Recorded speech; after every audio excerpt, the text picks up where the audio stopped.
Hi guys, my name is Bella. I'm doing an opener for the article Google Wants to Be God's Mind. I thought this article was super interesting because usually when I think of Google, I think of like maybe it's making us dumber because of how much knowledge it gives us, and we don't really think about things. We just kind of automatically are given the knowledge, and so we don't really learn it. We just use Google almost as our brain.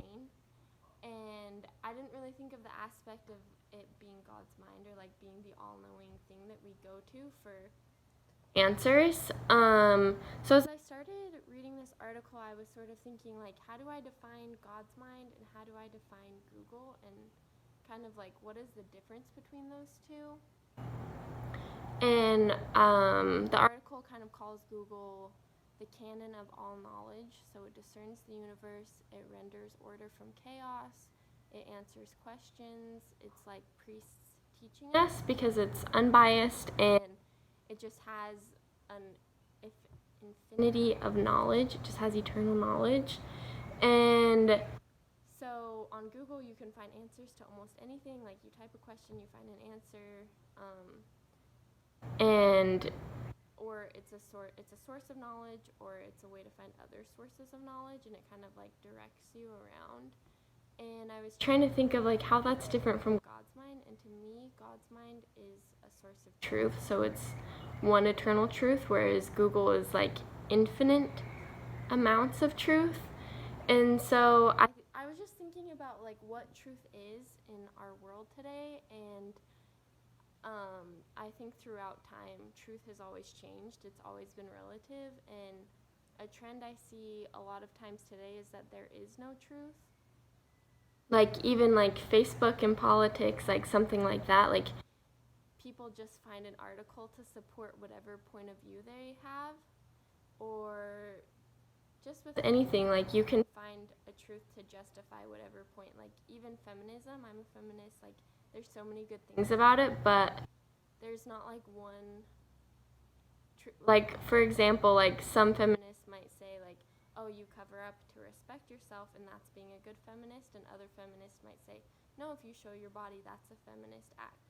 So I'm sort of trying to explain like you can find something to support any truth that you want. And so in this day and age there is no truth, which kind of represents Google really well, because Google you can find a truth to support anything, whereas God's mind, there is one singular truth. So I really thought that this quote was really interesting in it. It says, the respective interpretation of the symbol 0 and 1 in the system of logic are nothing and the universe. And so I thought that was really interesting, like 0 being nothing and 1 being the universe, and like that's kind of like what Google is. It's infinite amount of answers, but I don't think that that's what God's mind is. I think God's mind, though it has an infinite amount of answers, it still has one singular truth, whereas Google doesn't. But I do think that, sort of switching gears, that Google also feeds us its idea of truth. So where God might give us what actually is truth, Google is creating its own truth. So for example, somebody might argue like, oh, if you get on Google, it's just going to give you a fact and that's truth, like facts are truth, which could not necessarily be true. It kind of depends on like where in time or like what way you look at things. Like there really maybe isn't an ultimate truth.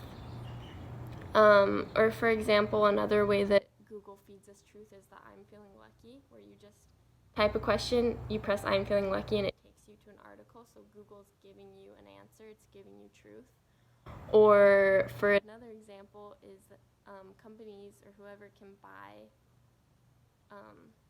the top slot in Google search, so then they're buying their way to become truth. So Google isn't really giving us truth, it's being bought. And another thing that the article talks about is how Google is collecting data, not giving it. And so Google is sort of like, it paints Google in a pretty negative light, like it's trying to take all of our data and it's like creating truth for itself, which is kind of how I took some of it.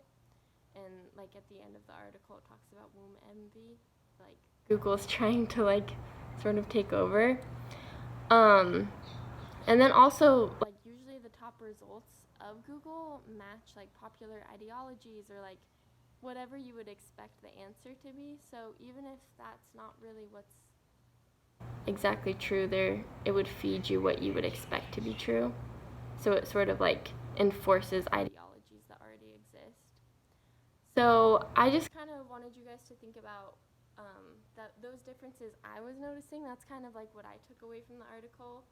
Um, like it made me just think like, is Google really God's mind? Because like the ideas of truth behind it, and just kind of trying to consider, is truth important when we talk about Google? Like, does truth exist? Is it better that Google doesn't give us truth, or would it be better if it did like know what was true?